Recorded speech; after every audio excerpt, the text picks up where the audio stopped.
Hello kids, how are you? Hola chicos, ¿cómo están? Today we are going to listen to a story. Hoy vamos a escuchar una historia. And then we are going to do an activity. Y después vamos a hacer una actividad. The story is called Brown Bear, Brown Bear. La historia se llama Oso Marrón, Oso Marrón. Let's listen to it. Vamos a escucharla. You can find a comfortable place to listen to it. Pueden encontrar un lugar cómodo con sus familiares para poder escuchar la historia. Brown bear, what do you see? I see a red bird looking at me. Oso marrón, ¿qué puedes ver? Yo veo un pajarito rojo que me está mirando. Red bird, what do you see? I see a yellow duck looking at me. Pajarito rojo, ¿qué puedes ver? Yo veo un pato amarillo que me está mirando. Yellow duck, what do you see? I see a blue horse looking at me. Pato amarillo, ¿qué puedes ver? Yo veo un caballo azul mirándome. Blue horse, what do you see? I see a green frog looking at me.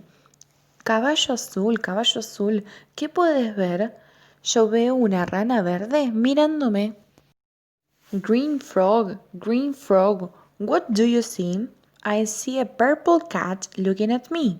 Rana verde, ¿qué puedes ver? Yo veo un gato violeta mirándome. Purple cat, what do you see? I see a white dog looking at me. Gato violeta, ¿qué puedes ver? Yo veo un perro blanco mirándome. White dog, what do you see? I see a black sheep looking at me. Perro blanco, ¿qué puedes ver? Yo veo una abeja negra mirándome.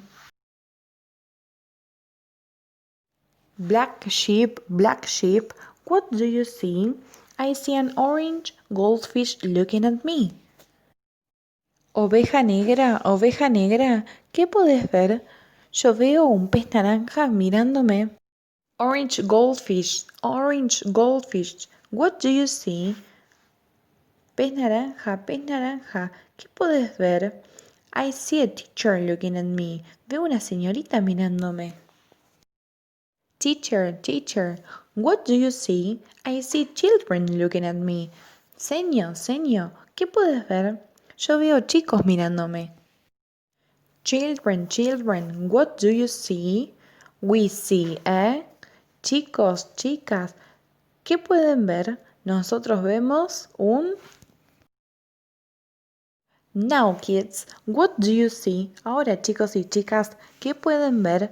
Draw your favorite animal. Dibujen su animal favorito and then you can send me a picture of your drawing. Y después me pueden enviar la foto de sus dibujos a mi mail. Have a nice time. Espero que disfruten mucho de hacer esta actividad. Bye bye, see you soon. Chau chicos y chicas, nos vemos muy prontito.